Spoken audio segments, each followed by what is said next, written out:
Juan capítulo 5, versos 6 al 12 dice lo siguiente. Este es Jesucristo que vino mediante agua y sangre. No mediante agua solamente, sino mediante agua y sangre. Y el Espíritu es el que da testimonio, porque el Espíritu es la verdad. Porque tres son los que dan testimonio en el cielo, el Padre, el Verbo y el Espíritu Santo. Y estos tres son uno. Y tres son los que dan testimonio en la tierra, el Espíritu, el agua y la sangre. Y estos tres concuerdan. Si recibimos el testimonio de los hombres, mayor es el testimonio de Dios, porque este es el testimonio con que Dios ha testificado acerca de su Hijo. El que cree en el Hijo de Dios tiene el testimonio en sí mismo. El que no cree a Dios le ha hecho Dios mentiroso, porque no ha creído en el testimonio que Dios ha dado acerca de su Hijo. Y este es el testimonio, que Dios nos ha dado vida eterna, y esta vida está en su Hijo. El que tiene al Hijo tiene la vida. El que no tiene al Hijo de Dios no tiene la vida. Acompáñeme a orar, por favor. Padre amado, muchas gracias te quiero dar por tu palabra, que ha sido leída, Padre, pero que sabemos que transforma nuestras vidas cuando tu Espíritu Santo lleva esa palabra de nuestros oídos, de nuestra mente, a nuestro corazón, Padre. Y eso es lo que te quiero rogar esta mañana nuevamente, que tú uses mi vida, uses este sermón, para que tu Espíritu Santo nos confronte de acuerdo a la verdad de tu palabra, Padre. Te ruego que tú me uses a pesar de mi debilidad, a pesar de mi ignorancia en muchas cosas, que sea tu Espíritu Santo sobreponiéndose a eso, Padre, y que el mensaje que tú quieres darnos pueda ser entregado a nuestras vidas, Padre. Gracias por tu palabra, gracias porque en ella encontramos la vida eterna que tú nos das por medio de nuestro Señor Jesucristo. Bendice nuestras vidas esta mañana y que esta semana que comienza la podamos hacer en ti y en tu verdad. Gracias, Padre, te doy en el nombre de nuestro Señor Jesucristo. Amén. Amén. Bueno, en nuestro país, en el año 2000 en adelante, ocurrió algo importante en lo que tiene que ver con la forma de desarrollar juicios penales. No sé si lo recuerdan, comenzó lo que se llamó la Reforma Procesal Penal. Y el 2005 terminó de implementarse en todas las regiones del país. Una de las características de esta reforma procesal penal era que aquellos juicios que antes eran escritos, después de aquella reforma, ahora comenzaban los juicios orales. Eso era un gran cambio, porque antes era todo por papel, pura burocracia, pero finalmente se estableció que era necesario que siempre las personas o el inculpado pudiese ser defendido y que esto fuera público. Y de ahí, desde ese momento en adelante, nosotros hasta el día de hoy tenemos estos juicios que son orales.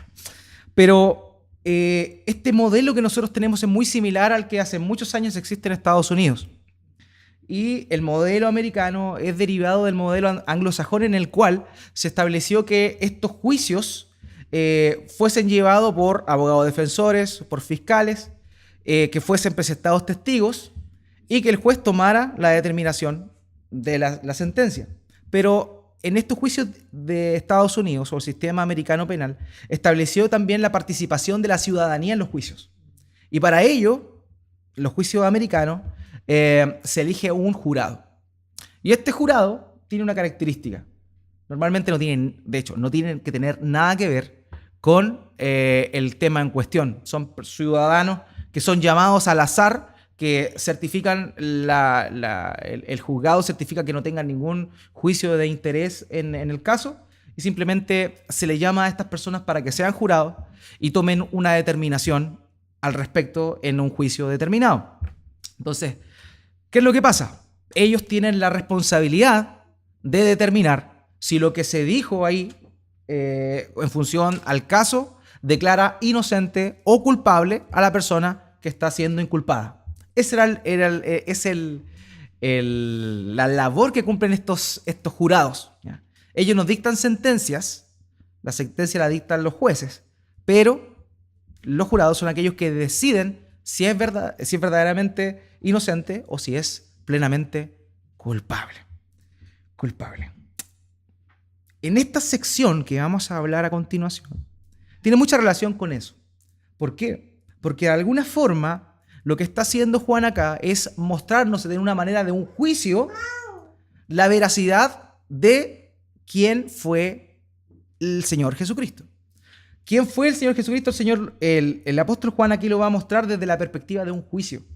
Y nosotros vamos a ser el jurado que va a determinar si efectivamente los antecedentes que se están presentando son verdaderos o son falsos. Ahora, el detalle de esto es que ante este juicio, ante estos argumentos que se van a presentar a continuación, no está en juego la inocencia o la culpabilidad de alguien. Está en juego la vida eterna o la muerte eterna de una persona. Por eso que Juan comienza el versículo 6 diciendo: este es Jesucristo, que vino mediante agua y sangre. Recordemos que la sección anterior, la que revisamos la semana pasada, en el versículo 5, que está ahí mismo, revísenlo por favor, terminó diciendo esto: ¿quién es el que vence al mundo sino el que cree que Jesús es el Hijo de Dios? Esa fue la sentencia final en la cual Juan nos habló de del resumen o de lo que da la victoria al cristiano, la fe en el Señor Jesucristo. Y ahora él va a empezar a validar la persona del Señor Jesús diciendo lo siguiente, versículo 6: este Jesucristo que vino mediante agua y sangre. El nombre de Jesucristo es un nombre común empleado en el Nuevo Testamento, pero es común, pero no era el nombre con el cual originalmente se dio a conocer nuestro Señor. Nosotros lo conocemos a él por el nombre de Jesús. Sin embargo, el nombre de Jesucristo fue un constructo que los apóstoles definieron para poder hablar de la persona de Jesús, tanto en su naturaleza humana como en su naturaleza divina. Jesucristo, Jesús, la primera parte del nombre, implica la persona humana, Jesús. Y Cristo implica su naturaleza divina. Él era Jesús, hombre, ¿cierto? Pero también era Jesús, el Cristo, el Hijo del Dios viviente y por tanto Dios mismo. Entonces cuando Juan comienza diciendo este Jesucristo, lo que él nos va a dar es el primer testimonio, su propio testimonio. Él va a decir: este es Jesucristo, que vino mediante agua y sangre. Él está hablando que este Cristo Jesús vino mediante agua y sangre. Recordemos que uno de los problemas que existían en la iglesia de aquel entonces, en particular la iglesia a la cual Juan está hablando, era que se habían infiltrado personas que habían salido de la iglesia, ¿se acuerdan de aquello? Pertenecían de la iglesia, pero posteriormente salieron de la iglesia y salieron de la iglesia porque se vieron embobados con una nueva doctrina sobre Jesús.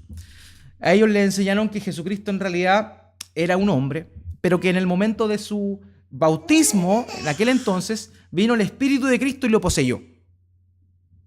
Y después, un momento antes de ser crucificado, antes de ser castigado, lo que creían ellos era que el Espíritu de Cristo había salido de Jesús y Jesús padeció como un hombre común y corriente. De esa forma, ellos negaban que Jesús era humano y a la vez divino. Recordemos lo que dijo Juan también en el capítulo 2, versículo 22-23 de Primera de Juan. Recordemos que él dijo: ¿quién es el mentiroso sino el que niega que Jesucristo es el Cristo? Este es anticristo, el que niega al Padre y al Hijo. Todo aquel que niega al Hijo tampoco tiene al Padre. El que confiesa al Hijo también tiene al Padre. Entonces lo que va a hablar Juan acá es nuevamente retomar esto, defender de alguna forma esta doctrina o este error doctrinal que estas personas habían metido en la iglesia. Muy bien, entonces él comienza diciendo eso: este Jesucristo que vino mediante agua y mediante sangre. Este es probablemente uno de los textos más difíciles de interpretar, porque este Jesucristo que vino mediante agua y sangre, en realidad no es mucho lo que nos dice eso. Pero lo que sí tenemos que tener claro es que las personas a quienes Juan le escribió sí tenían claro quién era. Entonces nuestra labor es en realidad definir qué fue lo que significó verdaderamente agua y sangre. Lutero y Calvino tenían una postura muy particular sobre ello. Ellos decían que en realidad el agua que menciona ahí se refiere al bautismo de los creyentes y que la sangre mencionada ahí se refiere al sacramento de la cena del Señor. Entonces, eso es lo que ellos decían. Pero, ¿cuál es el problema de esta interpretación? El problema de esta interpretación es que tanto el bautismo como la Santa Cena es algo que la Iglesia el día de hoy continúa haciendo y va a continuar haciendo. Sin embargo, lo que Juan está diciendo acá en el versículo 6, dice lo siguiente: este Jesucristo que vino. Entonces está hablando de que el agua y la sangre tuvieron un lugar en el pasado y no en el presente. Por tanto, lo que Lutero y Calvino establecieron no tendría validez en función al contexto en el cual Juan está escribiendo acá. Esa es la primera postura.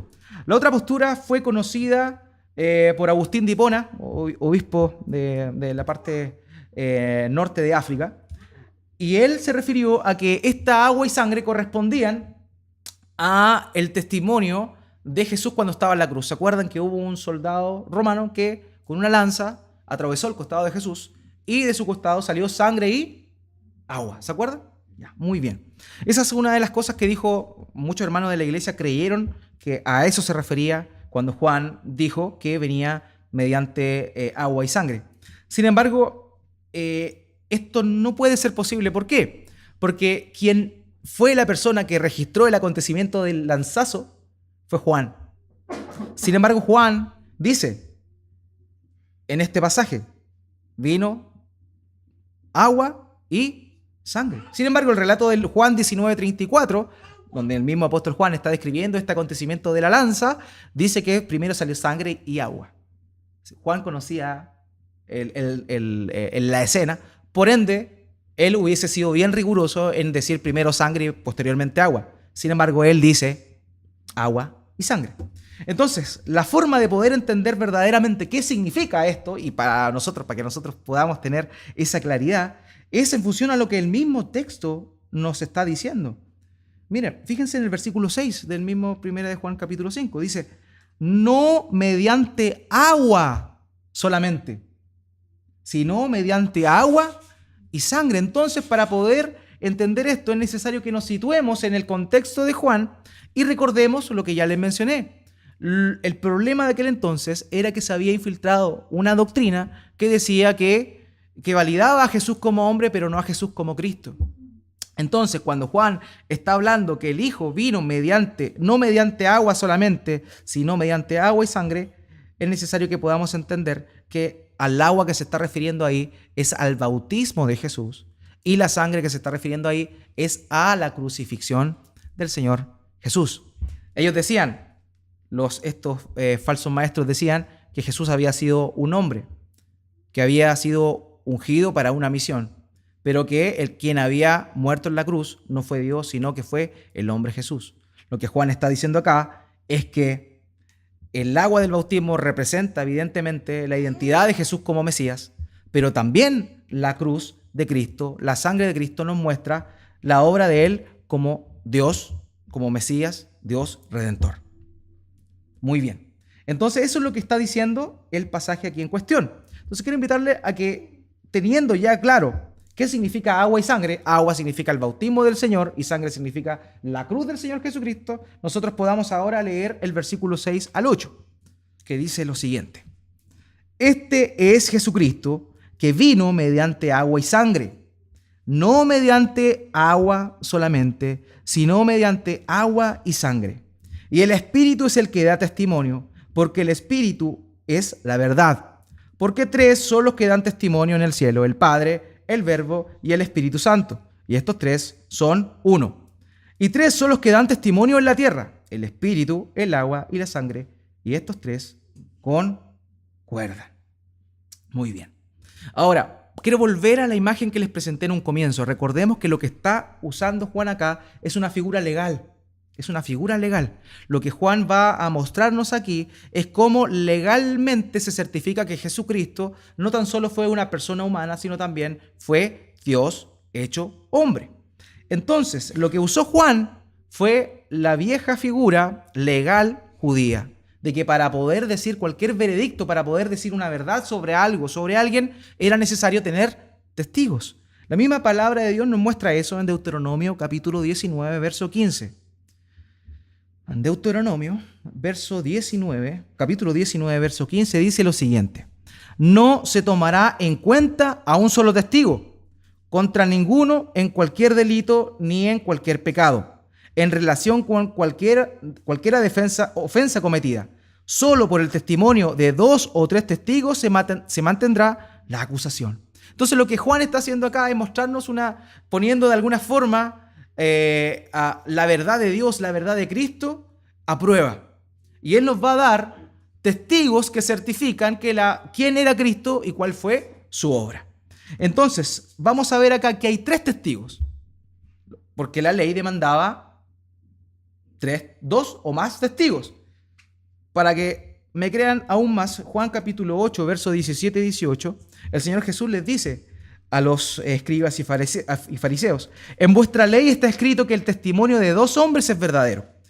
Yo soy el que doy testimonio de mí mismo y el Padre que me envió da testimonio de mí. Entonces, nuevamente el Señor Jesús vuelve a repetir esta noción en la cual Él se valida como Cristo, se valida como el Hijo de Dios y como Dios mismo, dando el testimonio de 2 personas, en este caso, Él mismo y el del Padre. Ahora Juan nos va a mostrar esta misma verdad de que Jesucristo es el Hijo de Dios, pero en función al testimonio de tres cosas, de 3 personas. El primer testimonio que está mostrando acá es el del bautismo. Recordemos que dijo no vino mediante agua solamente. Ese testimonio se está refiriendo al testimonio del bautismo. Es decir, el Padre testificó que Jesús era su Hijo en el bautismo. No sé si ustedes se recuerdan bien. Él dijo, por cierto, cuando sale del agua del bautismo, viene el Espíritu Santo y se oye una voz del cielo que dice lo siguiente: este es mi Hijo amado en quien tengo complacencia. O sea, en la manifestación, la primera manifestación de que Jesucristo era el Hijo de Dios pública, por así decirlo, fue mediante el bautismo del Señor Jesús, ¿cierto? Entonces ese fue el primer testimonio que dio el Padre, ¿cierto? Para que la gente pudiese tener certeza de que Jesús verdaderamente era el Cristo, el Hijo de Dios. Ahora, ¿por qué era necesario que el Señor Jesús se bautizara? Recordemos que el bautismo de Juan era un bautismo de arrepentimiento. Dice el texto que las personas se acercaban al río Jordán para que Juan les bautizara. Y Juan el Bautista les hablaba, los llamaba al arrepentimiento y ellos públicamente confesaban sus pecados. Ese era el bautismo, el tipo de bautismo que Juan hacía. Las personas confesaban sus pecados públicamente, incluso dice el texto, y que luego de esa confesión venía el arrepentimiento de las personas y Juan les bautizaba. Pero Jesús no tenía pecado. ¿Por qué Jesús se bautiza? Y eso es algo muy importante, porque al Señor Jesucristo, al bautizarse, se está identificando con nosotros. Él dice en Mateo 3, 14 y 15, cuando Juan se opone y le dice: no te puedo bautizar. Voy a leerlo literalmente. Mateo capítulo 3, versos 14 al 15. La idea es que ustedes siempre anoten los versos que yo les voy diciendo, los revisen en la casa, los certifiquen, porque por un tema de tiempo, buscarlos muchas veces nos desvía un poco del tema. Mateo capítulo 3, verso 14 al 15 dice: mas Juan se le oponía, Juan el Bautista, diciendo: yo necesito ser bautizado por ti, ¿y tú vienes a mí? Pero Jesús le respondió: deja ahora, porque así conviene que cumplamos toda justicia. Entonces le dejó. Jesucristo viene y se presenta ante Juan para ser bautizado, y mediante ese bautismo él se identifica con el ser humano pecador.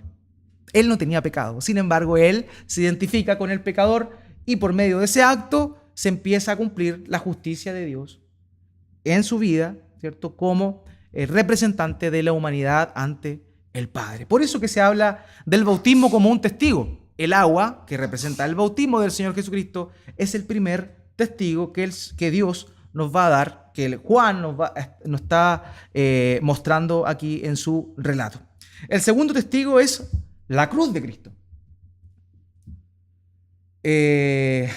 La cruz de Cristo certifica efectivamente de que era el Señor Jesús, hombre y Dios a la vez. Recordemos lo que hemos estado viendo en los estudios del viernes sobre la importancia de que Jesús haya sido hombre y Dios. Él representa al ser humano, pero a la vez el hombre no podía pagar la deuda inmensa que existía entre el hombre y Dios. Por ende, Dios mismo quien viene a saldar esa deuda. Por lo mismo es que la cruz de Cristo es el testimonio fehaciente de que Jesús era el Hijo de Dios. Jesús era el Hijo de Dios y eso sale testificado claramente en la cruz. El problema es, lamentablemente, que muchas veces la cruz se deja de lado.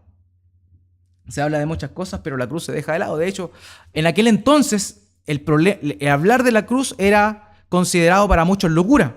El mismo apóstol Pablo lo dice. En 1 Corintios capítulo 1, verso 23 al 24, él dice, pero nosotros predicamos a Cristo crucificado, fíjense, a Cristo crucificado. Para los judíos ciertamente tropezadero y para los gentiles locura. Para los gentiles era locura que el Salvador, el Redentor, haya muerto crucificado. Sin embargo, lo que dice Pablo en lo que sigue es tremendamente grande. Más para los llamados, así judíos como griegos, Cristo, poder de Dios y sabiduría de Dios. En la obra de la cruz de Cristo se mostró el poder de Dios y la sabiduría de Dios. No hay paradoja más grande en la historia de la humanidad que la cruz de Cristo. La cruz de Cristo es el testimonio más grande que tiene el cristianismo para decir que su fe es genuina y verdadera. Recordemos, todas las religiones, todas, nos hablan de cómo el hombre puede llegar a Dios por medio de su actuar. El cristianismo es la única religión, porque también lo es, después de algún momento vamos a definir el concepto de religión. El problema no es la religión, el problema es ser religioso, y ahí lo vamos a definir en algún momento. Pero el cristianismo es la única religión en la cual el hombre no puede hacer nada para alcanzar a Dios, y es Dios quien hace algo por el hombre. Y es Dios quien viene, se humilla y es entregado, ¿cierto?, en la persona de Jesús a la muerte por medio de la cruz. Por lo mismo es que esta paradoja es tan grande y el mundo muchas veces no la puede entender.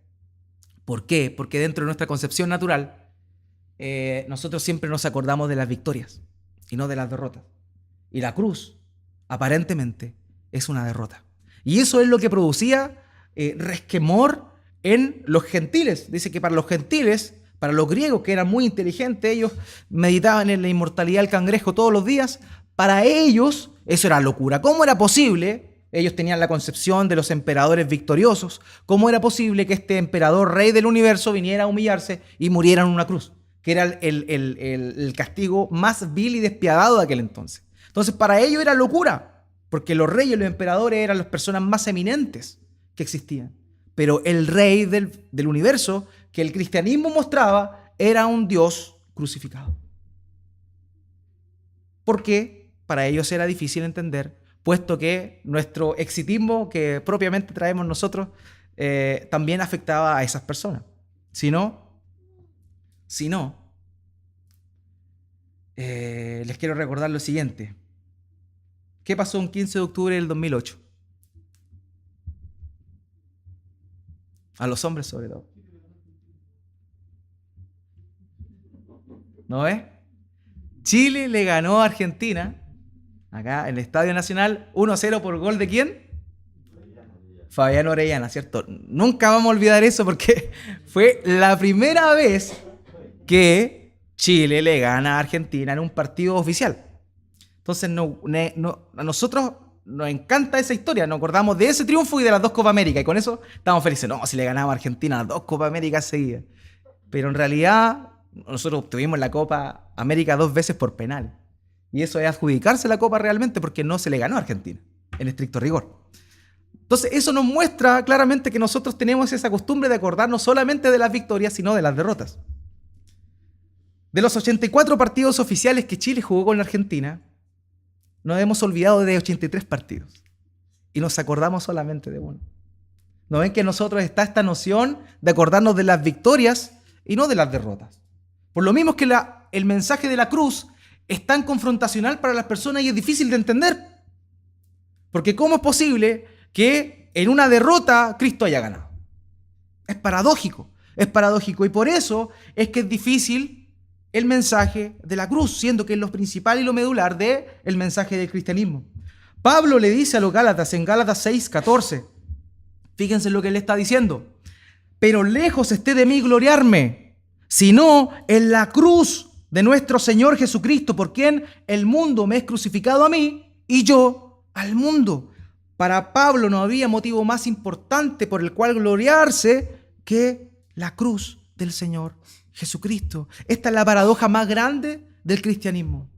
La victoria la hemos alcanzado por medio de una presunta derrota en la cruz. Pero no hubo una derrota en la cruz. parece una derrota, pero en la cruz hubo una victoria. Y Pablo lo dice a los colosenses en Colosenses capítulo 2, versículo 15. Dice, y despojando a los principados y a las potestades, los exhibió públicamente, triunfando sobre ellos en la cruz. La cruz, la derrota presunta de Cristo, implica la victoria más grande que puede existir. Por tanto, nunca olvidemos la centralidad de la cruz. Por favor. Nunca lo olvidemos. Ese es el segundo testigo que nos habla de la obra de Cristo. Primero, el bautismo de Cristo, donde Él se hace parte, se identifica con nosotros como humanidad caída y nos representa. Posteriormente, la cruz de Cristo, donde el Padre es quien da su castigo, ¿cierto? A su Hijo, toda la carga, la culpa del pecado es retribuida, es derramada, descargada en la persona de Jesús. Y ahí también está el testimonio de que Jesús verdaderamente era el Hijo de Dios por haber ido a la cruz. Pero el tercer testigo que Juan nos está hablando acá es el Espíritu. Tenemos el agua, el bautismo, tenemos la sangre, la cruz de Cristo, y tenemos el Espíritu, que es quien nos va a testificar la verdad. Fíjense en el versículo, es el versículo 6 también al final. Y este es el Espíritu, y el Espíritu es el que da testimonio, porque el Espíritu es la verdad.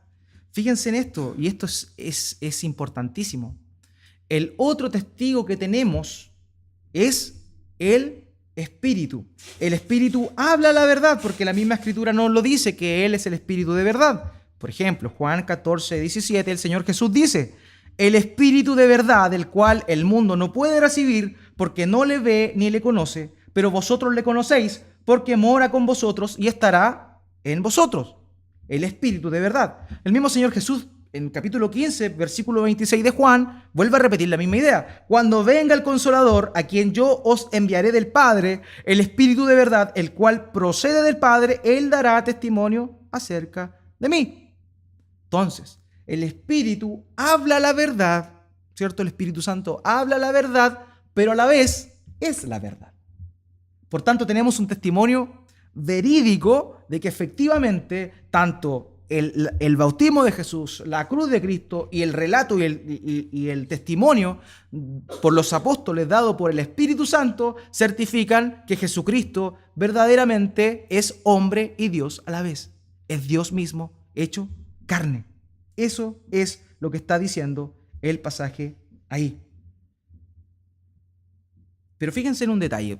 Ustedes tienen Reina Valera, ¿cierto? ¿Cuál es el título de este segmento que acabamos de leer, desde el versículo 6 al 12? ¿Qué dice?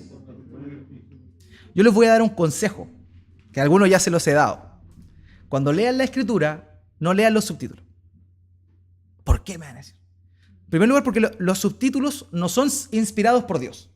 ¿Ya? Los subtítulos, si ustedes tienen la Reina Valera, ustedes van a tener otra versión de la Biblia y en la otra versión no van a aparecer los subtítulos. ¿Cuál es el problema del subtítulo? Muchas veces es beneficioso porque nos resume de alguna forma lo que va a hablar el pasaje.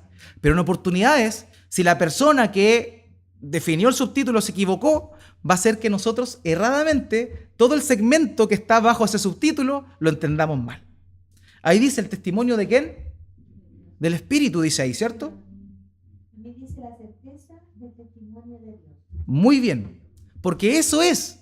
Vamos a verlo a continuación. Quien está dando testimonio no es el Espíritu. El Espíritu sí da testimonio, pero el testimonio del agua y de la sangre no están bajo el Espíritu, sino que están bajo Dios el Padre. Y vamos a analizarlo. Pero antes de eso quiero que por favor continuemos en el versículo 7. Dice: porque tres son los que dan testimonio en el cielo: el Padre, el Verbo y el Espíritu Santo. Y estos tres son uno. Eso es lo que dice la versión Reina Valera.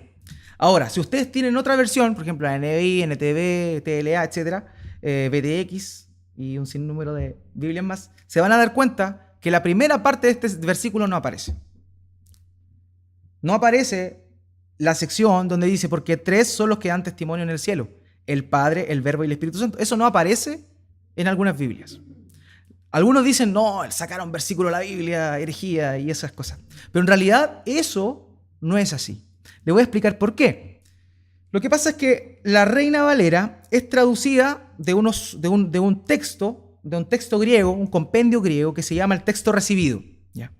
Y en ese texto recibido, que está conformado por manuscritos que son más nuevos, más cercanos a nosotros, aparece esa cláusula.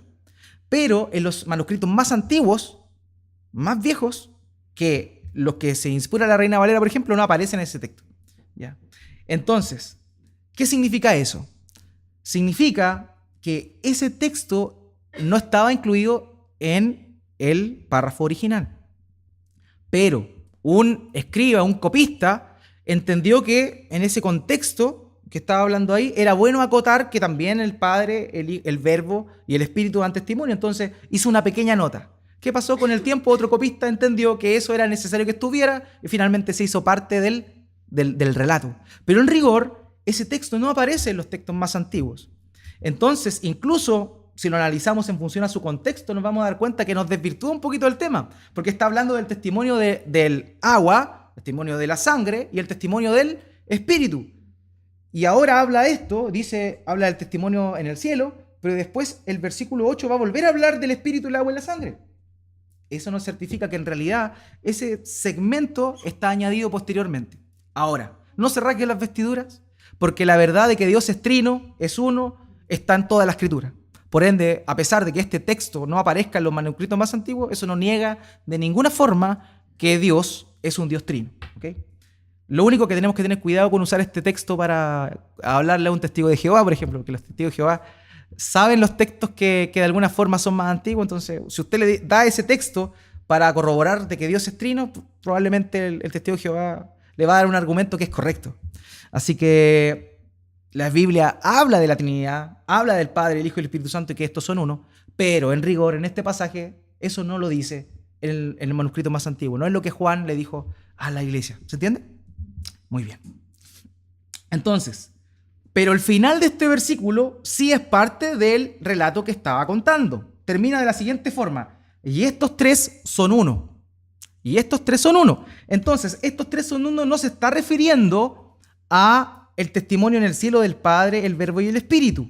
Se está refiriendo al testimonio que da el agua, la sangre y el Espíritu. Ese testimonio que da el agua, la sangre y el Espíritu es uno. ¿Ok? Y después continúa en el versículo 9, diciendo, si recibimos el testimonio de los hombres, versículo 8, disculpen, y tres son los que dan testimonio en la tierra. Vuelvo a repetir lo mismo, ¿se dan cuenta? El Espíritu, el agua y la sangre, y estos tres concuerdan. Entonces lo que Juan nos está diciendo acá es que tanto la manifestación de Jesucristo en el bautismo, su obra en la cruz y el testimonio del Espíritu Santo es un solo testimonio y a la vez concuerda entre sí. O sea, es un testimonio fidedigno.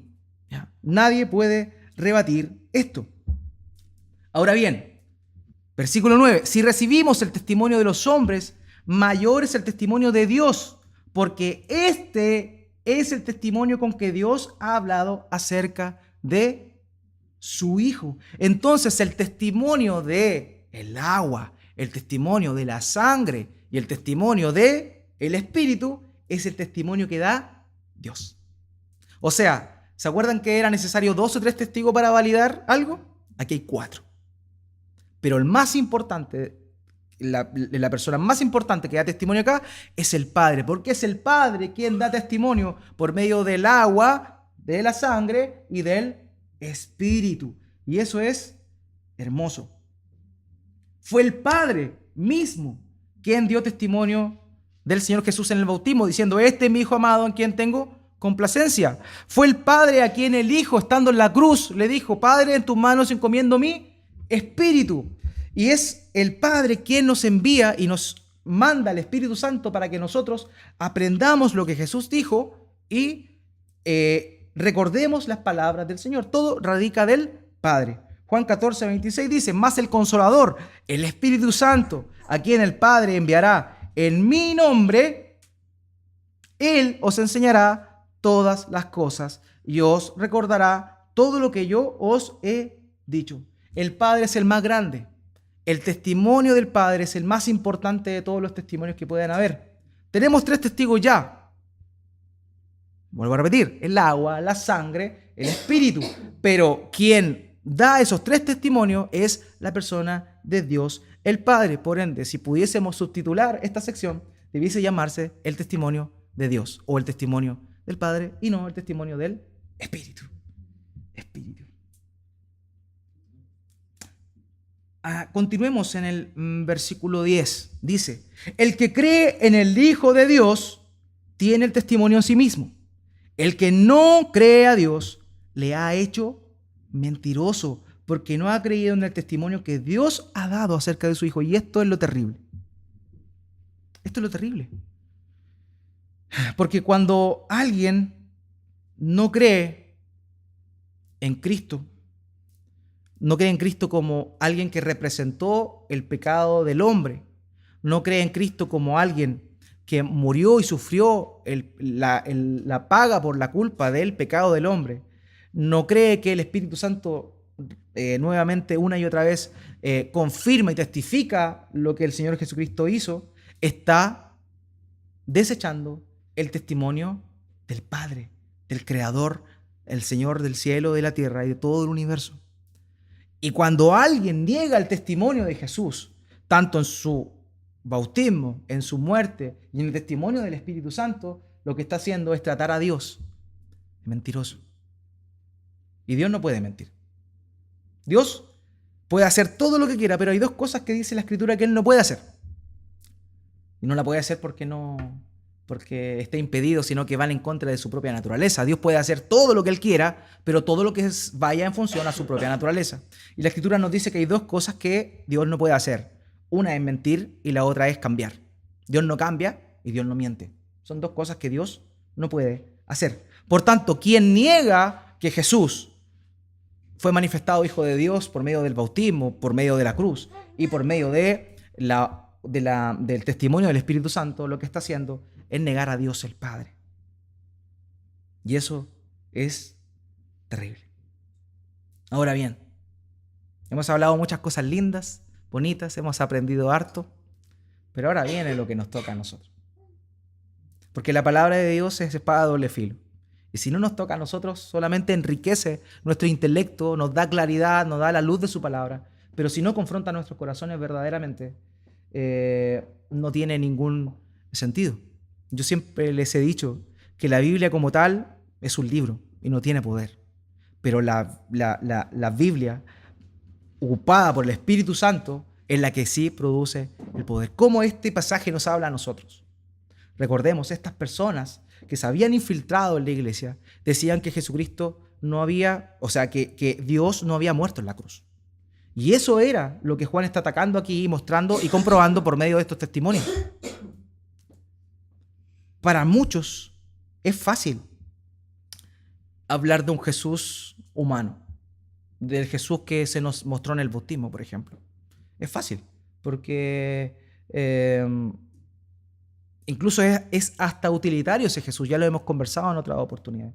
Yo tenía profesores cristianos que en la universidad que, sobre todo en el área de finanzas, de coach y también de administración, utilizaban ejemplos del Señor Jesús de alguna forma para llegar a la gente y de alguna forma hablarle de Jesús y meterle eso ahí a las personas. Yo no creo que esté mal eso.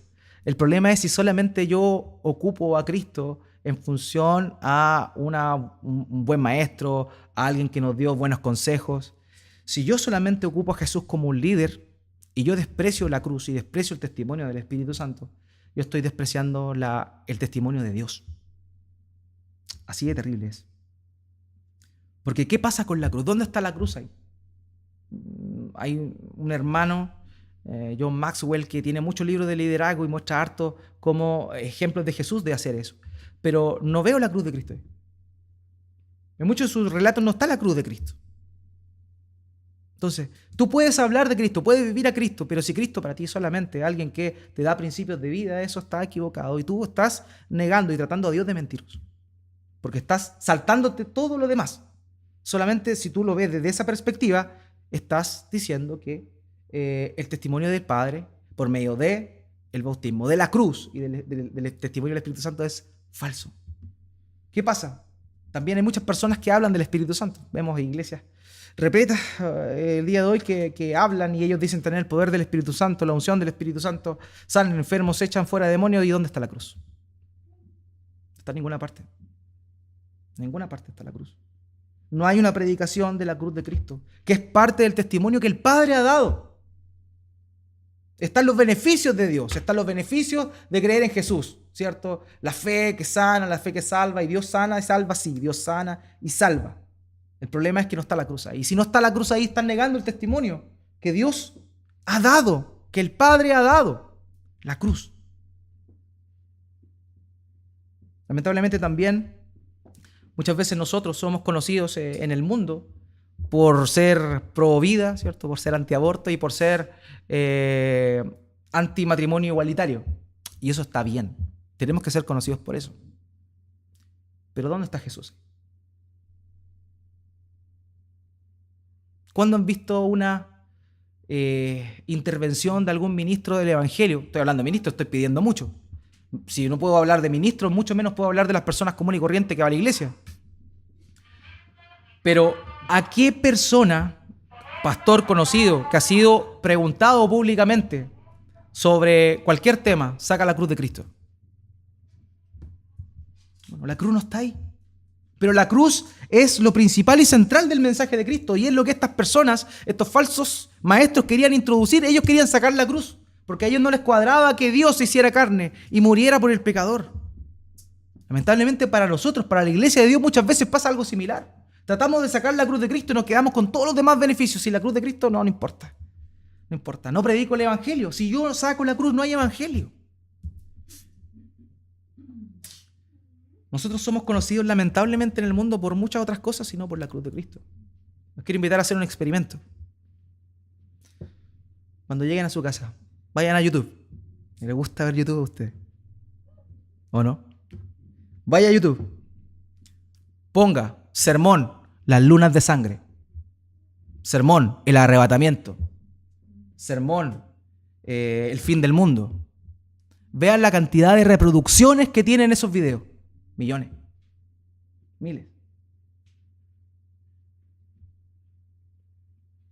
Después de eso, anoten lo que registren. Pongan en YouTube la cruz de Cristo, el evangelio de la cruz. ¿Cuántas reproducciones tienen esos videos? Yo vi una película donde no se ponía título. Y después, mucho tiempo lo busqué y era la cruz. Vamos a buscarlo. Pero ese es el tema, hermanos míos. ¿Se dan cuenta? Somos conocidos por ser sensacionalistas muchas veces, por hablar de cosas que van a ocurrir. Salfate no habla, cuando habla de los cristianos evangélicos, no habla de la cruz de Cristo. ¿De qué habla? De lo que nosotros creemos en función a otras cosas. Entonces, porque lamentablemente para nosotros la cruz ha pasado a un segundo plano. Y no es lo más importante en nuestra vida. Y la cruz es el testimonio más importante del mensaje del evangelio. Sin cruz no hay perdón de pecados para nosotros. Sin cruz no hay resurrección de Jesús. Y si no hay resurrección, tampoco hay ascensión y Jesús no es entronizado. Por eso no podemos perder de vista la cruz de Cristo. El mensaje de la cruz es lo más importante para nosotros los cristianos. Seamos conocidos por hablar de la cruz. Nos van a mirar raro, porque es paradoja. Es algo totalmente fuera de lo común. O sea, te estoy hablando del Dios que venció por medio de una derrota. Y vuelvo a hablar del mismo tema. Y eso es lo que pasa. Nosotros, hermanos queridos, Iglesia Cristiana Antofagasta, debemos ser conocidos por aquellos que hablamos y predicamos la cruz de Cristo, porque eso es lo medular de la fe. Las otras cosas sí son importantes, es cierto, todo es importante, pero el meollo principal del cristianismo es Cristo, y la obra de Cristo fue la cruz del Calvario. No erremos, no saquemos a Jesús del centro. La cruz de Cristo es lo más importante. Si no, estamos cometiendo el mismo error que cometieron los herejes de aquel entonces. Y estamos invalidando el testimonio del Señor, el testimonio que el mismo Dios nos da. pidámosle perdón a Dios y que la cruz sea nuestra vida, como siempre lo hemos dicho, que podamos vivir conforme a la cruz, que podamos predicar y hablar siempre de la cruz de Cristo, porque en la cruz donde hay arrepentimiento. Sin el mensaje de la cruz no hay arrepentimiento. Yo le puedo hablar a las personas de muchas cosas. Como les decía, de un Jesús que da buenos consejos para ser líder y para ser un buen administrador. Pero ese consejo no lo va a llevar a la salvación a esa persona. Puedo hablar del Espíritu Santo y que Dios capacita a la iglesia, le da distintos dones para poder servir a la iglesia, para poder crecer. Pero si yo hablo de esas cosas y no hablo de la cruz de Cristo, de nada sirve. El problema de esto es la cruz. Vivamos vidas que están centradas en la cruz de Cristo. La cruz de Cristo implica sacrificio. La cruz de Cristo implica reconocer nuestras falencias. ¿Por qué? Porque define de alguna forma nuestra condición. Cristo murió por nuestros pecados en la cruz. Por ende, si hablamos de la cruz, estamos denotando en el mismo instante de que nosotros somos pecadores y que ese pecado, esa retribución, ese castigo era para nosotros, sino para Él. Entonces, querido mío, nunca olvide el testimonio de la cruz. ¿Por qué? Porque el versículo 11 y el versículo 12 nos va a mostrar claramente que si alguien trata de mentiroso al Padre, sacando la cruz del medio, sacando la obra del Dios por medio de su sacrificio, por medio de la persona del Señor Jesús, se está perdiendo de lo más importante. Versículo 11 y versículo 12. Este es el testimonio que Dios nos ha dado vida eterna y esta vida está en su Hijo. El que tiene al Hijo tiene la vida. El que no tiene al Hijo de Dios no tiene la vida. Sin cruz no hay vida.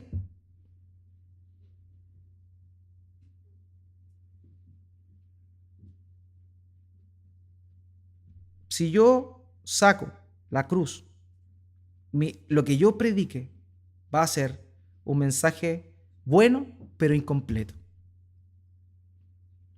Y si yo predico un mensaje incompleto, nadie va a despertar de su muerte espiritual. Y van a seguir muertos en sus delitos y pecados. Sin Cristo, sin su obra preciosa, maravillosa, no hay perdón de pecados y no hay vida espiritual. Por eso es que nosotros debemos predicar a Cristo, y como Pablo decía, a Cristo crucificado. La locura de la predicación de la cruz. Porque en esa cruz hay vida. En esa cruz hay vida.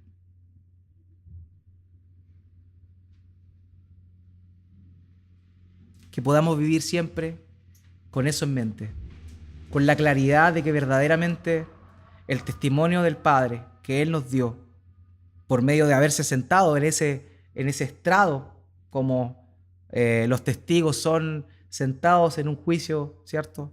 El testigo llega, lo invitan a pasar, a sentarse al estrado para dar testimonio. De la misma forma, el testimonio que Dios nos dio sentado en el estrado fue que Jesucristo vino por medio del agua, de la sangre en la cruz, del testimonio del Señor Jesucristo y del testimonio del Espíritu Santo.